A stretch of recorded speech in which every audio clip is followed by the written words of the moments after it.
بسم اللہ الرحمن الرحیم۔ السلام علیکم۔ ایم بی نیوز کے قومی خبرنامے کے ساتھ میں ہوں قسیم ظفر۔ قومی خبرنامے کا باقاعدہ آغاز کرتے ہیں اور آپ کو بتاتے چلیں کہ ادارہ ماحولیات پنجاب کی طرف سے ڈیوس روڈ، ڈیورنٹ روڈ اور Kashmir road hot spot area میں گرین لاک ڈاؤن لگایا گیا، جبکہ اس میں شملہ پہاڑی سے گلشن سینما اور ایبٹ روڈ بھی ہاٹ سپاٹ ایریا میں شامل ہے۔ شملہ پہاڑی سے ریلوے اسٹیشن اور پنجاب اور ایمپریس روڈ بھی ہاٹ سپاٹ ایریا میں ڈکلیئر کر دیے گئے۔ کوئن میری روڈ اور اس کے اطراف کو بھی آلودگی والے علاقے میں شامل کیا گیا ہے۔ ان علاقوں میں تعمیراتی کاموں پر مکمل طور پر پابندی ہوگی۔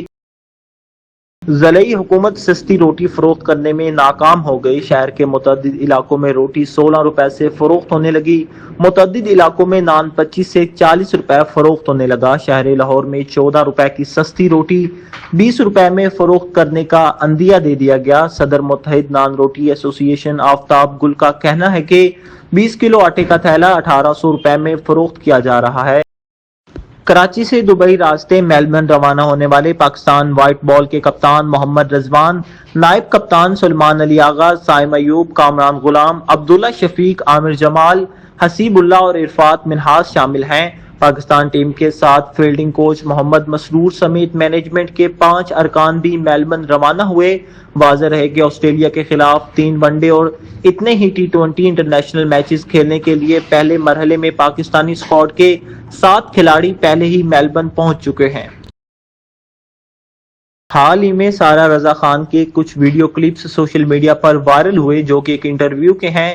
ایک سوال کا جواب دیتے ہوئے گلوکارہ نے کہا تھا کہ اگر آٹو ٹیون کا آپشن نکال دیا جائے تو پھر آئمہ بیگ گلوکارہ نہیں رہیں گی، وہ بالکل بھی گلوکارہ نہیں ہیں۔ اس طرح اور بھی بہت سارے نام آتے ہیں جو آٹو ٹیون کے بغیر کچھ نہیں۔ اب آئمہ بیگ نے سارہ رضا کے ویڈیو کلپس کے بعد اپنے انسٹاگرام پر متعدد سٹوریز شیئر کی، جو ان کے مداحوں سمیت انڈسٹری کے معروف لوگوں نے گلوکارہ کے لیے شیئر کی تھی۔ ان سٹوریز میں آئمہ بیگ کی گلوکاری کی صلاحیتوں کو سراہا گیا اور سارہ رضا کے بیان کی مذمت کی گئی۔ نیوز اسٹوڈیو سے فی الوقت اتنا ہی۔ مزید خبروں اور ان کے اپڈیٹس کے لیے دیکھتے رہیے ایم بی نیوز، کیونکہ ایم بی نیوز ہے million broadcasting news net work.